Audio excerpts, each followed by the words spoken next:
Tribes பார்வையாளர்களுக்கு வணக்கம். இன்று நம்மோடு இணைந்துள்ள சிறப்பு விருந்தினர் மூத்த பத்திரிகையாளர் மதிப்பிற்குரிய திரு அருள் எழிலன் அவர்கள். வாருங்கள், அவரோடு உரையாடலாம்.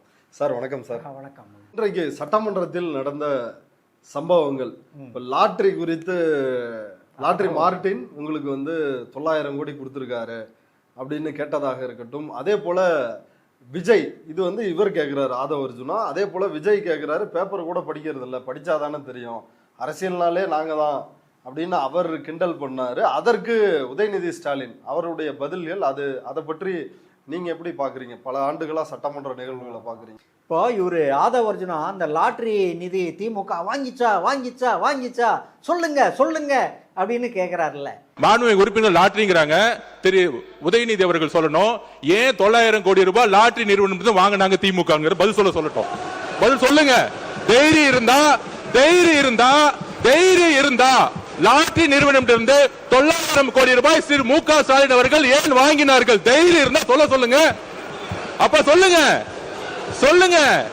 நான் எந்த தொழிலையும் இல்ல, எந்த நிறுவனம் நடத்தல. தைரியம் இருந்தா ஏன் நடத்துறாங்கன்னு சொல்லுங்க. அதுக்கப்புறம் பதில் சொல்லலாம். மாண்புமிகு எதிர்க்கட்சி தலைவர், மாண்புமிகு பேரவைத் தலைவர் அவர்களே, நம்முடைய அமைச்சர் அவர்கள் திமுக ஏன் லாட்டரி நடத்துகின்ற நிறுவனத்திடம் என்று ஃபண்டு வாங்கினாங்க அப்படின்னு கேட்குறாரு. அது கொடுத்தது அவருடைய மாமனார் தான். அவருடைய மாமனார்கிட்ட கேட்டு அந்த விளக்கத்தை அவர் பெற்றுக்கொள்ள வேண்டும். எல்லா கட்சிக்கும் தேர்தலுக்காக நிதி வாங்குவாங்க. கம்யூனிஸ்ட் பார்ட்டியே நிதி வாங்கும், தெரியும்ல. ஒரு பெரிய கட்சியோட கூட்டணி வைக்கக்கூடிய எல்லா கட்சிகளும் தேர்தல் தொலைவுக்காக ஒரு தொகுதிக்கு இவ்வளவுன்னு வாங்கிட்டு போயிடுவாங்க. இது போக கட்சிகள் வெளியே நிறுவனங்கள்கிட்ட வாங்குவாங்க. விசிகாவில் ஆதவ அர்ஜுனா சேர்ந்தார் அப்படின்னா எதுக்கு? ஒரு ஸ்பான்சர். விஜய்கிட்ட போய் ஆதவ அர்ஜுனா எதுக்கு சேர்ந்தார் தெரியுமா? விஜய்க்கு ஒரு ஸ்பான்சர் தேவைப்பட்டார். அந்த தகவல் ஆதவ அர்ஜுனாவுக்கு சொல்லப்பட்டது. விசிகாவில் இருந்த ஆதவ அர்ஜுனாவுக்கு, நீ அங்கே ஸ்பான்சர் பண்ணுறிய, பேசாமல் இங்கே ஸ்பான்சர் பண்ணேன்னா உன்னோட பொலிட்டிக்கல் ஃபியூச்சருக்கு யூஸ் ஆகும் அப்படின்ட்டு அவர் அந்த ஸ்பான்சர்ஷிப்பை கட் பண்ணிவிட்டு அப்படியே விஜயோடக்கு ஸ்பான்சர் பண்ணார். ஏகப்பட்ட பணம் ஆதவ அர்ஜுனா செலவு பண்ணியிருக்கிறாரு அப்படின்னு சொல்கிறாங்க. விஜய்க்கு ஏகப்பட்ட பணம். அப்போது வழக்கமாக இது போன்று செலவு பண்ணக்கூடியவங்களுக்கு வெயிட்டாக மினிஸ்ட்ரி கொடுப்பாங்க. அப்படி இதை பார்க்கலாமா? பார்க்கலாம்ல. அப்படிதானே கொடுத்துருக்காங்க. என்ன ஊழலே? அவர் பனையூர் எம்எல்ஏக்கள் கூட்டத்தில் சொல்றாரு, பொதுச் செயலாளரே நீங்க ஒரு தீர்மானம் கொண்டு வாங்க, அவர் முதலமைச்சர் பேசக்கூடாது, எதிர்கட்சி தலைவருக்கு பதில் சொல்லக்கூடாது, நாங்க பாத்துக்கிறோம், மத்த கட்சியில சொன்னா அது எவ்வளவு பெரிய பிரச்சனையாயிடும். அவரை விட்டுருங்க, அவருக்கு பேச தெரியாதுங்க, நாங்களே பேசிக்கிறோங்க. அப்படி இவர் என்னமோ பெரிய ஆக்ஸ்போர்ட் யூனிவர்சிட்டியில படிச்சுட்டு வந்த ஒரு மாதிரியும் அப்படி ஒரு வேலைகளை பார்க்குறாப்புல. அரசியல் கட்சிகள் எல்லாட்டையும் டொனேஷன் வாங்குவாங்க சார். எல்லா பார்ட்டியுமே டொனேஷன் வாங்குவாங்க, சரியா? ஆனால் டொனேஷன் வாங்குறாங்க அப்படின்ற ஒரு காரணத்துக்காக எந்த நிறுவனத்திட்டருந்து ஒரு டொனேஷன் வாங்குறாங்களோ அந்த நிறுவனத்தின் தயாரிப்புகளுக்கு சிறப்பு சலுகை எதையும் இங்கே காட்டுறாங்களா? ஆதவ அர்ஜுனாவோட மாமனார்கிட்ட இருந்து ஒருவேளை திமுக டொனேஷன் வாங்கி இருந்த காரணத்துக்காக கடந்த ஆட்சியில் லாட்ரி விற்கிறதுக்கு அனுமதி கொடுத்தாங்களா? கொடுக்கல. இல்லை, கொடுத்திருந்தால் அது தவறு. வாங்கினாங்களா இல்லையான்னு எனக்கு தெரியாது. வாங்கியிருக்காங்க. ஆனால் ஃபியூச்சர் கேமிங் பாஜக எல்லா கட்சிக்கும், அவங்க திரிணாமுல் எல்லா கட்சிக்கும் கொடுத்துருக்காங்க ஃபியூச்சர் கேமிங். அவங்க பெரிய ஃபண்டரு. ஆனால் அந்த ஃபியூச்சர் கேமிங்கோட ஓனர் யாரு? மார்டின் தானே. இவருக்கு அதில் ஷேர் இருக்காதா ஆதவ அர்ஜுனாவுக்கு? அது தெரியல. ஆனால் அவரோட மச்சான் சொல்றாரு, மைக்ரோ ஃபைனான்ஸ் கம்பெனி நான் 100 ரூபா போட்டு இத்தனை கோடி அப்படின்றாரு. அது என் தங்கச்சியை கல்யாணம் பண்ணதுனால அவரு அந்த கம்பெனி வச்சு கொடுத்தோம் அப்படின்னு அவர் ஓப்பனா சொல்றாரு. தேர்தலுக்கு முன்னாடி சொன்னாரு. இப்ப அப்படியே எல்லாம். ஸோ அதனால நம்ம அந்த விஷயத்தை அப்படிதான் பார்க்க வேண்டியிருக்கு. லாட்ரி விற்கிறதுக்கு அனுமதி கொடுக்கல. ஆனா இந்த டிவிக்கே ஆட்சிக்கு இந்த 70 நாள்ல தமிழ்நாடு முழுக்க திருட்டு லாட்ரி விற்பனை அதிகரிச்சிருக்குங்கிறாங்க. பல சட்டமன்ற உறுப்பினர்களே லாட்ரி விற்கிறாங்க. இங்கே அனுமதி இல்லாமல் லாட்ரியை எப்படி விற்கிறீங்க?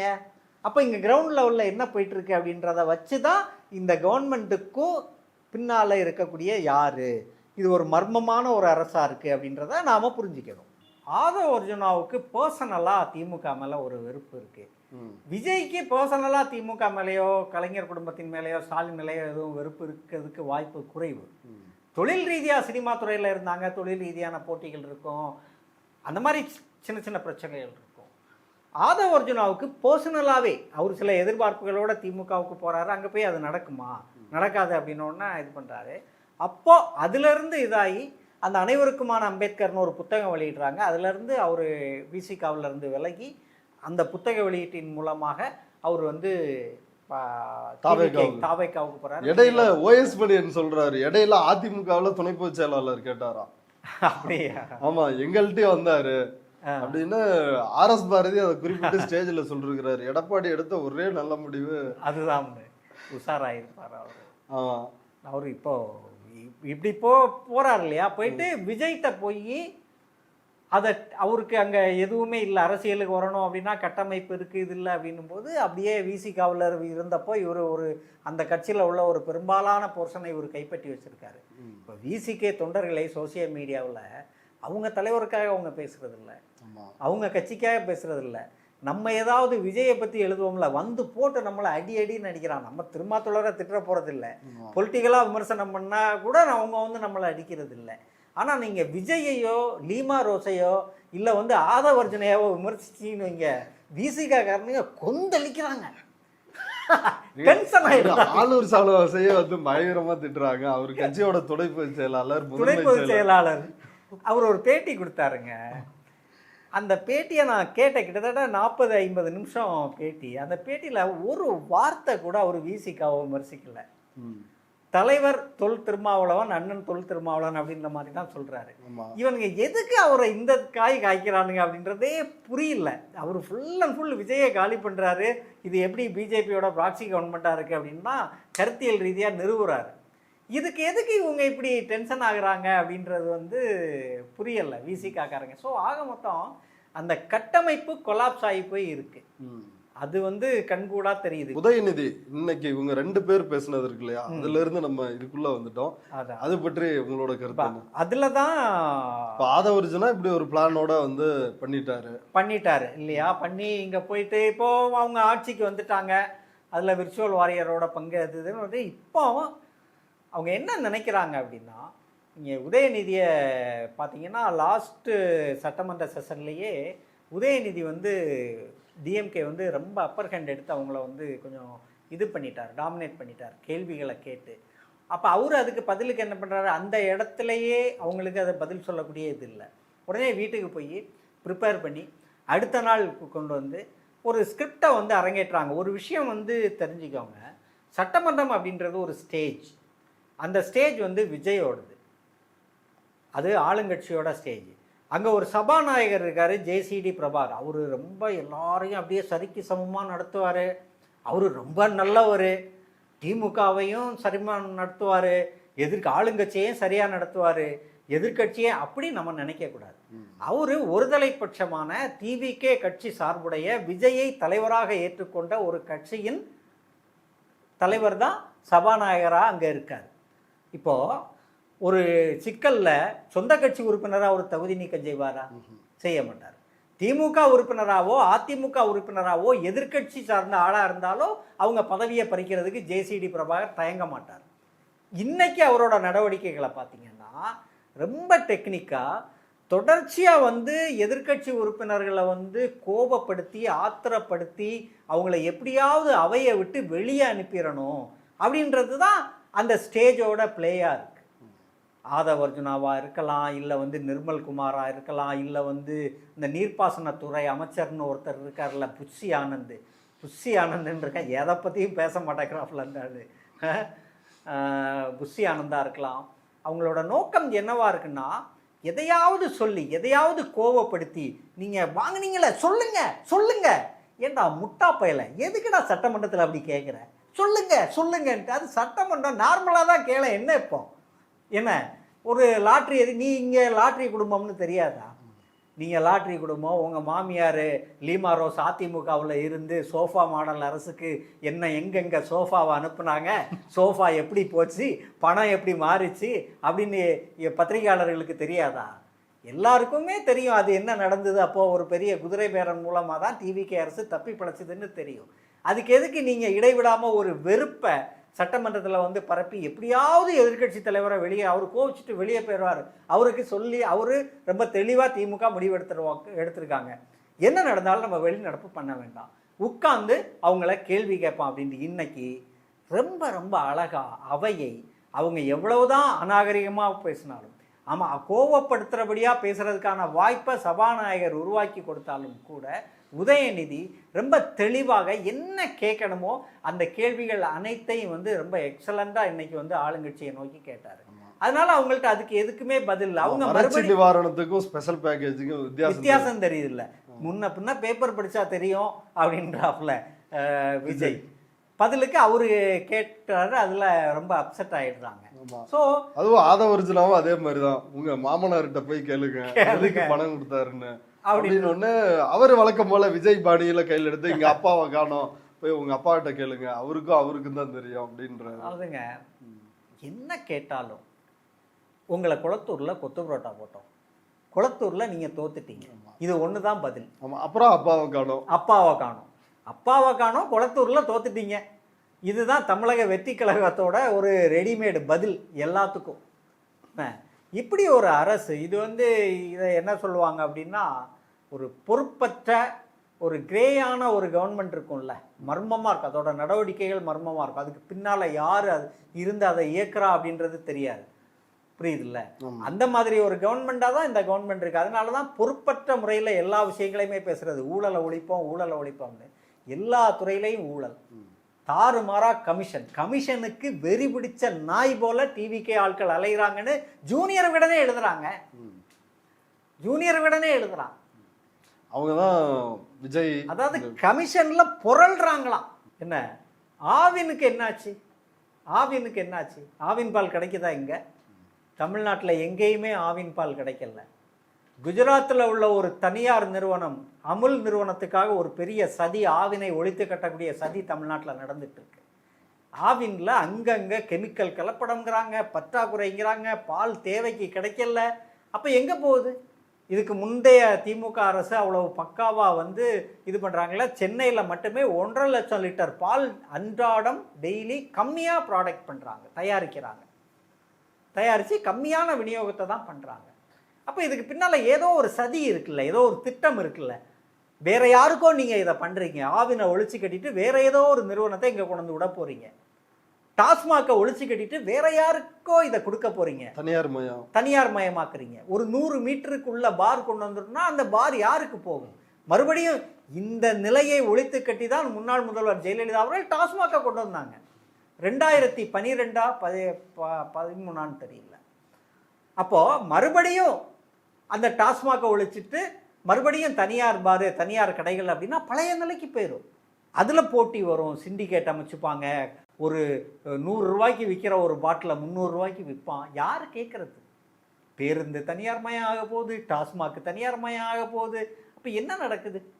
கவர்மெண்ட் இப்போ பட்ஜெட்லேயே வந்து அறிவிச்சிருக்காங்கல்ல, மாணவர்களுக்கான விடுதிகள் அதை அரசு கட்ட மாட்டோம், பிரைவேட் கட்டட்டும், சர்வீஸ் கொடுக்கறதுக்கு மட்டும்தான் நாங்கன்னு ஒரு அதிகாரி சொல்றாரு. ஆக மொத்தத்தில் ஒட்டு மொத்தமாக இதை வந்து மான்டேக்சிங் அலுவாலியாவோட எஃபெக்ட் இதில் தெரியுது. சார், நாளைக்கு வந்து முதலமைச்சர் விஜய் அனைத்து கட்சி எம்பிகளுக்கு அழைப்பு விடுத்திருக்கிறார். டீலிமிட்டேஷன் தொகுதி மறுவரையறை மசோதா ஒன்றிய அரசு கொண்டு வந்தால் அதை எப்படி கையாள்வது அப்படின்றதுக்காக இன்றைக்கு சட்டமன்றத்திலும் இப்போ மேகதாது அணை குறித்து ஏன் அனைத்து கட்சி கூட்டத்தை கூட்டவில்லை அப்படின்னு எதிர்கட்சி தலைவர் கேள்வி எழுப்பும் போதெல்லாம் நிர்மல்குமாராக இருந்தாலும் சரி, ஆதவர்ஜுனாக இருந்தாலும் சரி, ராஜ்மோகன் எல்லோருமே அந்த புள்ளியில் வந்து நாளைக்கு அனைத்து கட்சி கூட்டம் கூட்டுறோமே, அதுக்கு வர்றீங்களா எல்லா எம்பிகளும் அப்படின்ற அதுக்கு வந்திருக்கிறாங்க. ஒரு படி மேலே போய் ஆதவர்ஜுனா ஒன்றிய அரசு அப்படி தொகுதி மறுவரையறை மசோதா கொண்டு வந்தால், பாஜக கொண்டு வந்தால் அதை திமுக ஆதரிக்கும் என்ற தகவல் பரவுகிறது அப்படின்ற அளவுக்கு வந்து பேசியிருக்கிறாரு. நாளைக்கு நடக்க போற கூட்டம் அப்படின்றது திமுகவுக்கு வைக்கப்பட்ட ஒரு செக்கா? அது எதுக்கு அந்த கூட்டம்? இந்த அரசு வந்து பிஜேபியோட ப்ராக்சி கவர்மெண்ட் தான். ஆனால் இதுக்கு இவங்களுக்கு வந்து முகங்கள் இல்லை, ஒரு நல்ல முகங்கள் இல்லை. ஃபுல்லாக பவுடர் உருட்டுறவங்க, பிளாக்ல டிக்கெட் விற்றவங்க, ரீல்ஸ் போட்டவங்க, லாட்ரி விற்றவங்க, இவங்க தான் இந்த அமைச்சரவையில் உருட்டுக்கட்டை அடி மன்னர்கள். இவங்க தான் மினிஸ்டர்ஸாகவும் எம்எல்ஏவாகவும் இருக்காங்க. அப்படிங்கும்போது ஆட்சி அமைச்சு முதல் ஒரு 30-40 நாள் இவங்களுக்கு என்ன பண்ணுறது அப்படின்னு தெரியுதுல்ல. இது நம்ம கவர்மெண்ட் ஆகிட்டோம். முன்னாடி ரசிகர் மன்றத்தில் இருந்தோம். தலைவருக்கு பிறந்தநாள் வரும்போது அங்கங்கே இலவச சோறு, தயிர் சாதம், புளி சாதம்னு கொடுத்து காலத்தை ஓட்டிகிட்டு இருந்தோம். போஸ்டர் ஓட்டினோம், பால் ஊற்றினோம், கட் அவுட் வச்சோம். அதுக்கு தேவையில்லை. இல்லை, அரசாங்கத்தை நடத்தணும்னா அதுக்கு ஏதோ கொஞ்சம் ஆட்கள் தேவைப்படுது. அப்படிங்கும்போது இவங்க வந்து காங்கிரஸ் தயவாக கேட்குறாங்க. குறிப்பாக சிதம்பரம் அந்த சூழலை பயன்படுத்திக்கிறாரு. இங்கே எதுவும் இந்த கேட்பார் கேள்வி இல்லாமல் இருக்கு. எல்லாம் ஒரு டுபுக்கா இருக்கிறாங்க, நம்ம இங்கே பூந்து விளையாடலாம் அப்படின்ட்டு பல பேர், சிதம்பரம் மட்டும் இல்லை, பல பேர் இதை சக்கரவர்த்தி அதில் இருக்கிறாரு அப்படின்ட்டு அவரு இங்கே உள்ள வந்து பல வேலைகளை பார்த்துட்டு இருக்காரு. 2 பேருக்குள்ள ஒரு அண்டர்ஸ்டாண்டிங்கில் இருக்குது. பிரவீன் பட்ஜெட் போட்டாங்கன்னா பிரவீன் சக்கரவர்த்தி போய் வந்து நிதியமைச்சர் நிர்மலா சீதாராமனை பார்க்குறாரு. இங்கே வந்து மாண்டேக் சிங் அல்வாலியா தலைமையில் ஒரு குரூப் போட்டிருக்காங்க. இதெல்லாம் ஒரு பக்கம் இருக்கட்டு, பேசுவோம். ஆனால் இந்த நாளைக்கு நடக்க போகிற இந்த கூட்டம் இருக்குல்ல, இந்த ஐடியா வந்து காங்கிரஸ் கொடுத்தது. ஓகே, விஜய்க்கு இப்படி ஒரு கூட்டத்தை நடத்த வேண்டிய அவசியம் இல்லையே. ராகுல் தமிழ்நாட்டுக்கு வந்தப்பையும் மறைமுகமா எட்டப்பன் யார் வந்து நாளைக்கு தொகுதி மறுவரையறை மசோதாவுக்கு வாக்களிக்கிறார்களோ அவர்கள் தமிழ்நாட்டின் எட்டப்பர்கள் அப்படின்னு ஒரு மறைமுகமா திமுகவை தாக்குனாரு. ஆமா, தாக்குனாரு. அதுக்கு பிறகு போய் இவங்களுக்கு இப்போ நாடாளுமன்றத்தில் 57 ஒட்டு மொத்தமாக தமிழ்நாட்டுக்கு 57 உறுப்பினர்கள் மக்களவை மாநிலங்களவையில் இருக்காங்க. இதில் ஒரு 32 பேர் திமுக கையில் இருக்காங்க. இந்த 32 பேரோட தயவும் ராகுல் காந்திக்கு தேவைப்படுதுங்க. இப்போ இந்த தொகுதி மறுவரை மசோதா வந்துடுச்சின்னு வைங்களேன், ராகுல் காந்தியோட அரசியல் வாழ்க்கை க்ளோஸ். அந்த கதையே முடிஞ்சிடும். இந்த ஒன்றியத்தில் பிரதமர் ஆகலாம், மறுபடியும் காங்கிரஸ் கட்சி ஆட்சிக்கு வந்துடும், அதெல்லாம் இனிமேல் சாத்தியமே கிடையாது. இந்த தொகுதி மறுவரை வந்துட்டு அடுத்த ஒரு 25 வருஷத்துக்கு வாய்ப்பே கிடையாது. அதுக்கு பிறகு இந்த தொகுதி மறுவரைக்கு ஏற்ற மாதிரி கட்சியை ரெடி பண்ணி இதை ரெடி பண்ணி 4 மாநிலங்களில் வென்று மறுபடியும் வர்றதுக்குள்ளெல்லாம் சாத்தியமே இல்லை. அது கற்பனையே பண்ண முடியாது. அதனால எப்படியாவது இந்த மசோதாவை வீழ்த்துறதுக்கான தயவு திமுக கிட்ட அவங்க எதிர்பார்த்து நிற்கிறாங்க. நமக்குமே அதில் பாதிப்பு இருக்கு இல்லையா தென் மாநிலங்கள்? நிச்சயமா இல்லை. திமுகவோட ஸ்டாண்டுங்கிறது மசோதாவை நாங்கள் பார்ப்போம். அந்த மசோதாவில் தமிழ்நாட்டுக்கு சாதகமாக பாதகமாங்கிறத பார்த்து அதற்கேற்ப முடிவு செய்வோம் அப்படின்ட்டு. 50% தொகுதிகள் அதிகரித்தா எல்லா மாநிலங்களுக்கும் ஆதரிக்கலாம் அப்படின்றது அவங்க ஸ்டாண்டுன்னு நினைக்கிறேன். அது ஒரு பக்கம் இருக்கட்டு. இந்த இவங்க நடத்தக்கூடிய இந்த அனைத்து கட்சி கூட்டம் அப்படிங்கிற பேரில் இவங்க பண்ணக்கூடியது காங்கிரஸ் கட்சியோட கோரிக்கை தான், இவங்களோட கோரிக்கை. இவங்களுக்கு ஒரு எம்பியோ ராஜ்யசபாவிலையோ ஒன்றுமே இல்லை. கிடைச்ச எம்பியையும் வேண்டாம்னு காங்கிரஸ் பக்கம் தள்ளி விட்டாங்க. அப்புறம் எதுக்கு நீ இந்த கூட்டத்தை நடத்துகிற? உனக்கு அதில் ஆர்வம் இல்லை. நீ வந்து ஒன்றியத்துக்குள்ளே வரல, மோடியை பார்த்து பயம் நஞ்சு நடுங்கிற, அப்புறம் எதுக்கு நீ இந்த கூட்டத்தை நடத்துகிற? சரி, இது அனைத்து கட்சி கூட்டமா? காவிரி பிரச்சனைக்கு இங்கே ஒரு அனைத்து கட்சி கூட்டம் நடத்தணும்னு திமுக கேட்குறாங்க, அதிமுக கேட்குறாங்க, சீமான் கேட்டார், வெவ்வேறு கட்சிகள் கேட்டாங்க. கேட்டப்போ இதையெல்லாம் உதாசீனப்படுத்திட்டு இவனுங்களெல்லாம் வச்சு கூட்டம் நடத்தினா இந்த காவிரி பிரச்சனையில் இவங்கெல்லாம் பேர் தட்டிட்டு போயிடுவாங்க. நம்ம போய் மழை பெய்ய ஆரம்பித்த பிறகு டிகே சிவகுமாரை போய் பார்த்தோம்னா கையோட மழை பெய்து டேம் நிரம்பிடும், தண்ணியை திறந்து விட்டுருவாங்க, நம்ம வந்து ஸ்கோர் பண்ணிடலாம் அப்படின்னு நீ நினச்ச. ஆனால் மழை புசுக்குன்னு நின்றுடுச்சு. அங்கேயே நின்றுடுச்சு மழை. தண்ணி வரல, மேட்டூருக்கு தண்ணி வரல, காஞ்சி போய் கிடக்குது. ஒட்டு மொத்தமாக அது ஃப்ளாப் ஆன உடனே மறுபடியும் இந்த விஷயத்தை கையில் எடுத்து இதுக்கு ஒரு கூட்டம் நடத்துகிற மாதிரி திமுகவோட தயவை கொண்டு வரீங்க. அதுக்கு காவிரி பிரச்சனைக்கு மேகதாட்டு விஷயத்துக்கு அனைத்து கட்சி கூட்டம் நடத்தாத நீங்க இன்னைக்கும் சட்டமன்றத்துல பாமக கம்யூனிஸ்டுகள் எல்லாருமே கேக்குறாங்க, ஏன் அனைத்து கட்சி கூட்டத்தை? வெறும் திமுக மட்டும் இல்ல, இவர்களும் வந்து கேக்குறாங்க. 2 ஸ்டாண்ட் தான் இருக்க முடியும். இதுதான் அனைத்து கட்சி கூட்டம்ங்கிறாப்ல. புரியுதுல்ல? இது எப்படி அனைத்து கட்சி கூட்டம் ஆகும்? 57 எம்பிக்கள் இருக்காங்கன்னா அதுல 32 பேர் திமுகவுக்கு, அடுத்தது அதிமுகவுக்கு, அதுக்கடுத்தது காங்கிரஸுக்கு, அதுக்கடுத்து சிபிஐ சிபிஎம், தேமுதிக, விசிக, மக்கள் நீதி மையம், அப்புறம் அந்த மூப்பனாரோட தமிழ் மாநில காங்கிரஸ் அவருக்கு ஒன்று இருக்கு, முஸ்லீம் லீக்கு ஒன்று இருக்கு. இவ்வளவு பேர் தான் அனைத்து கட்சியா தமிழ்நாட்டில்? ஒரு அனைத்து கட்சி கூட்டம் எப்படி நடத்துவாங்க? தேர்தல் கமிஷனால் அங்கீகரிக்கப்பட்ட எல்லா கட்சிகளையும் கூப்பிடுவாங்கிறது ஒரு பாணி. அல்லது இருக்கக்கூடிய எல்லா கட்சிகளையும் ஆமா, கூப்பிடுவாங்க. சில நேரம் இப்ப காவிரி பிரச்சனைகள்லாம் விவசாய அமைப்புகள் எல்லாத்தையும் எல்லாரையும் கூப்பிடுவாங்க. கூப்பிடுவாங்க. அதுதான் இது. நீ வந்து சும்மா ஒரு எம்பி 2 எம்பி வச்சிருக்கவங்கள மட்டுமே கூப்பிட்டுட்டு அனைத்து கட்சி கூட்டம் அப்படின்னு ஒரு மோசடி நாடகத்தை பண்றீங்களே, இது என்ன, யாரை ஏமாத்துறதுக்கு இந்த மோசடி வேலை? அப்ப இதனோட நோக்கம் என்ன? இதோட நோக்கம் வந்து திமுகவை வந்து காங்கிரஸ்க்கு ஆதரவா ஒரு நெருக்கடி கொடுத்து அவங்கள லாக் பண்றது தான் இதோட நோக்கம். நான் கேட்குறேன், இந்த காங்கிரஸ் முதுகுல குத்திட்டு ஓடுகாலித்தனமா போனாங்கல்ல, அவங்க போனதுல பிறகு திமுக பிஜேபியை ஆதரிச்சு தான் எதிர்த்துதா? எதிர்த்துட்டு தான் இருக்கு. தீவிரமா எதிர்த்துது. காங்கிரஸ் எதிர்க்காத அளவுக்கு எதிர்த்தாங்க. வந்தே மாதரம் மசோதா வந்தது இல்ல. திரும்ப என்ன சொன்னாரு? தமிழ்நாடு மட்டும்தான், துரதிருஷ்டவசமா தமிழ்நாடு மட்டும்தான் வந்தே மாதரம் மசோதாவை எதிர்த்தது அப்படின்னு. தமிழ்நாடு எதிர்க்கல, தமிழ்நாட்டில் திமுகவில் உள்ள உறுப்பினர் மட்டும்தான் எதிர்த்தாங்க. சரிங்களா? சிபிஎம் உறுப்பினர் வெங்கடேசன் எதிர்த்து பேசினாரா? நீங்க பாத்தீங்களா? சரி, பிரஸ் மீட் கொடுத்தார திருமாவளவன், அவரு எதிர்த்து பேசினாரா? இல்ல. ரவிக்குமார் எதிர்த்து பேசினாரா? இல்ல. அப்போ பேசின 2 உறுப்பினர்கள் திமுகவை சேர்ந்தவங்க. அதை நீங்க தமிழ்நாடு உறுப்பினர் சேர்ந்தாருன்னு பொதுவாக அதை போட்டு மூடி மறைக்கிறீங்க, நீங்க பேசாததை.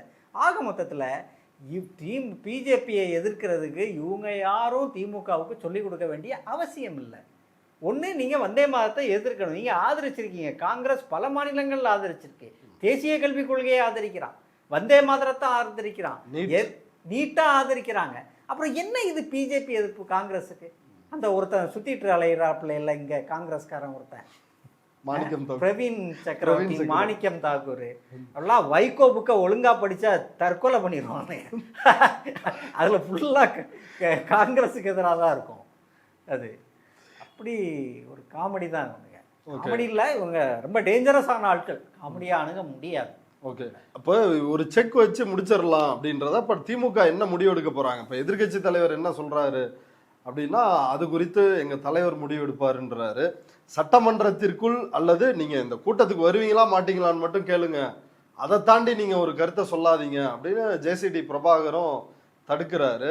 இல்லை, அது திமுகங்கிறது ஒரு பார்ட்டி. அவங்க இன்னைக்கு சட்டமன்றத்திலேயே இந்த தொகுதி டீலிமிட்டேஷன் இதை ஆரம்பத்திலேருந்து எதிர்த்தது யார் அப்படின்னா நாங்கள் தான் அப்படின்ற மாதிரி கருத்தை தான் பதிவு சொல்லியிருக்காங்க.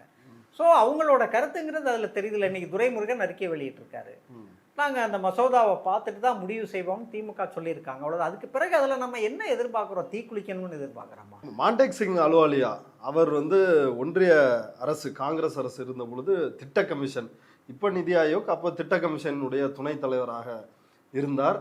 இப்போ அவர் தற்பொழுது தமிழ்நாடு அரசினுடைய வரி வருவாய் உயர்வு குழுவினுடைய தலைமை பொறுப்புக்கு அவர் வந்து நியமனம் செய்யப்பட்டிருக்கிறார். அதே போல பிரவீன் சக்கரவர்த்தி அவர் தமிழ்நாடு கவர்மெண்டோட ஸ்ட்ராட்டஜிஸ்ட் அப்படின்னு தான் பிஸ்னஸ் ஸ்டாண்டர்ட் போன்ற பத்திரிகைகள் எழுதுது. என்ன நடக்குது? இவங்களோட ரோல் என்ன? பிரவீன் சக்கரவர்த்தி வட இந்தியா முழுக்க நான் வந்து கவர்மெண்டோட கொள்கை வகுப்பாளர் அப்படின்னு அவர் வந்து அவரே சொல்லிக்கிறார். அவரே சொல்லிக்கிறாரு. அதனால தான் ஊடகங்கள் எழுதுறாங்க, சும்மா அவங்க தன்னிச்சை அப்படி எழுத மாட்டாங்க. என்னன்னா, இது இந்த பிள்ளை இல்லாத வீட்டில் கிழவன் துள்ளி விளையாண்டாம்னு ஒரு பழமொழி உண்டு. குழந்தை இல்லாத வீட்டில் ஒரு வயசான கிழவன் விளையாட தானே செய்வான். அப்படியான பல கிழவர்கள் இந்த கவர்மெண்ட்டுக்குள்ள புகுந்து விளையாடிட்டு இருக்கானுங்க. புரியுதுல்ல? அப்படி ஒரு விளையாட வந்த கிழவனார் தான் மாண்டேக் சிங் அலுவாலியா. அவர் வந்து இந்த நிதி ஆயோக்கோட தலைவராக தான் அவர் இருந்தார். அதை மோடி வந்த பிறகுதான் அதை கலைக்கிறார். நிதி ஆயோக் காங்கிரஸோட இதுதான், அதோட இது. அப்போ மாண்டேக் சிங் அலுவாலியா அப்படின்றவர் யார்? அவர் வந்து உலக வங்கியால் உற்பத்தி செய்யப்பட்டு இந்தியாவுக்குள் திணிக்கப்பட்ட மன்மோகன் சிங்கை ஒட்டி வரக்கூடிய ஒரு ஆள் தான் இந்த மாண்டேக் சிங் அலுவாலியா. அவங்க இங்கே என்ன புரட்சி பண்ணாங்க அப்படின்றதெல்லாம் ரெண்டாவது இருக்கட்டும்.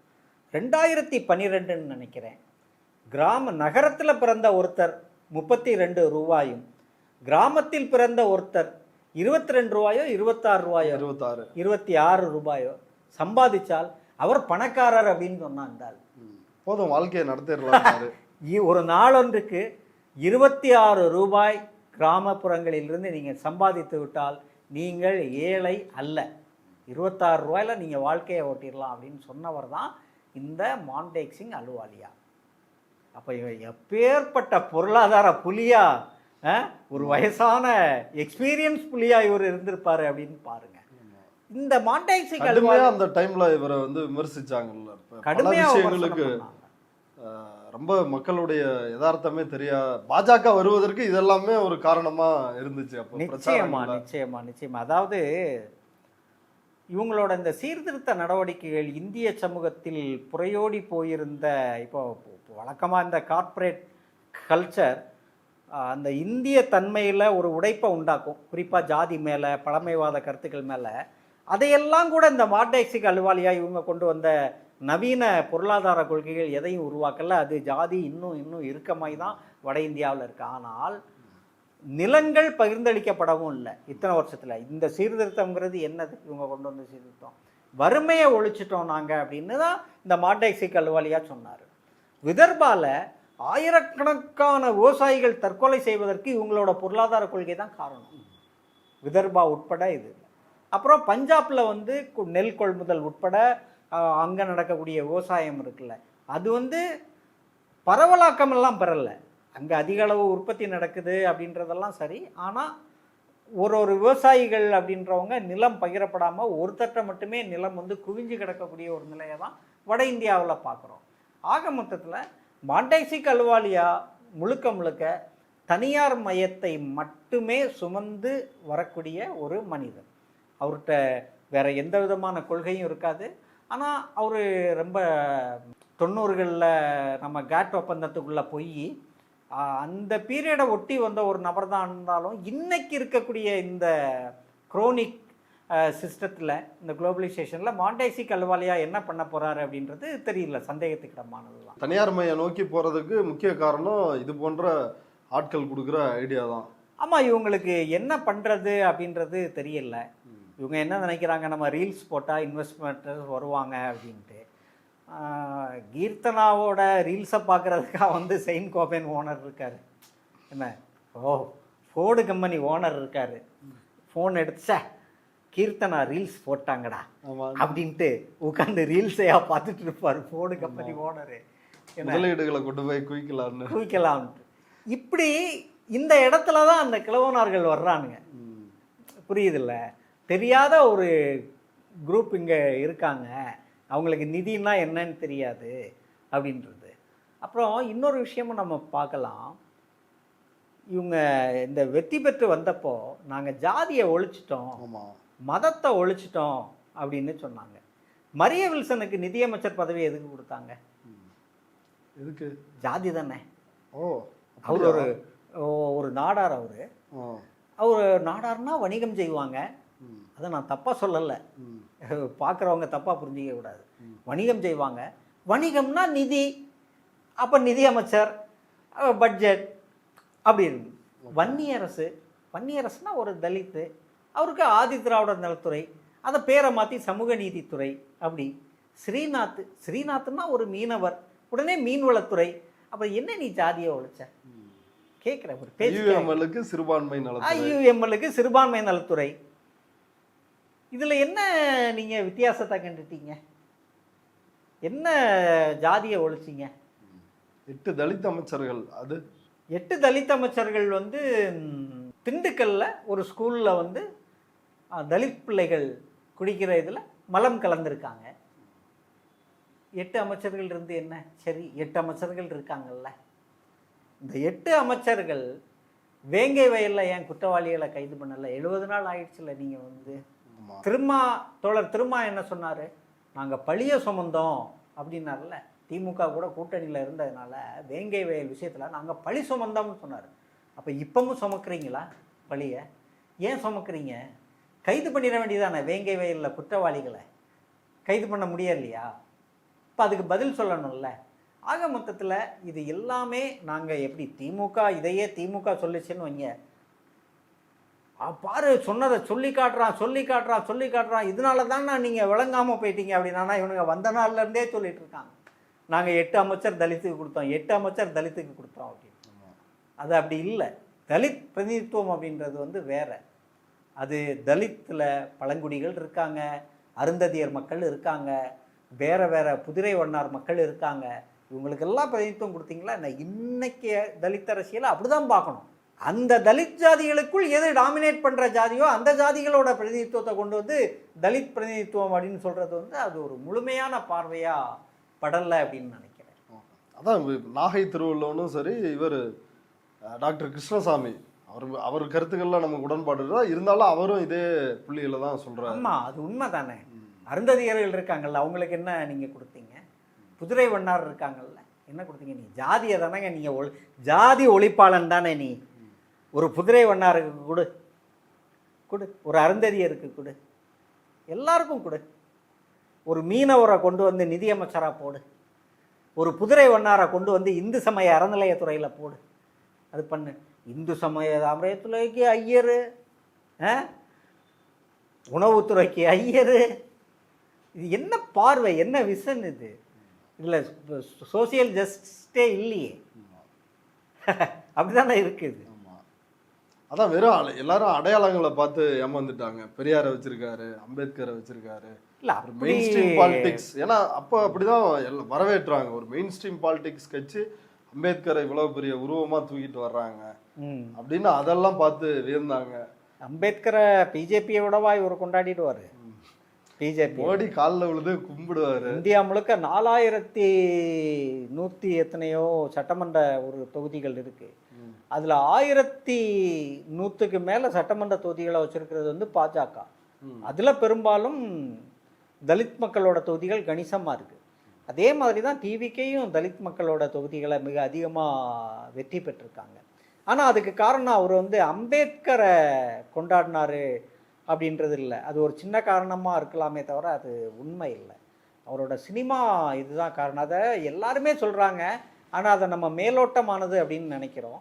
அவர் ஒரு சினிமா நடிகராக இருந்து நீண்ட காலம் அதுக்காகவே ஒர்க் பண்ணி மன்றங்களை ஸ்ட்ரெங்தன் பண்ணி பெண்களோட கணிசமான ஆதரவு அந்த சினிமா மோகம் மூலமாக வந்தது தான் இந்த வெற்றி. அதில் எந்த சந்தேகமும் உங்களுக்கு வேண்டாம், சரிங்களா? ஆனால் அது அதோட அதிகபட்ச எல்லை இருக்குல்ல, உயர்வான எல்லை, அதை வந்து டிவிக்கே தொட்டுட்டாங்க ஒரே தேர்தலில். இனி அடுத்த தேர்தலில் 108 விட அதிகமெல்லாம் ஜெயிக்க வாய்ப்பே கிடையாது, வாய்ப்பே இல்லை. அது வந்து இன்னும் குறையும். ஓகே சார், இவ்வளவு நேரம் நம்முடைய பார்வையாளர்களுக்காக உங்களுடைய கருத்துக்களையும் நேரத்தையும் பகிர்ந்துக்கிட்டது ரொம்ப நன்றி சார்.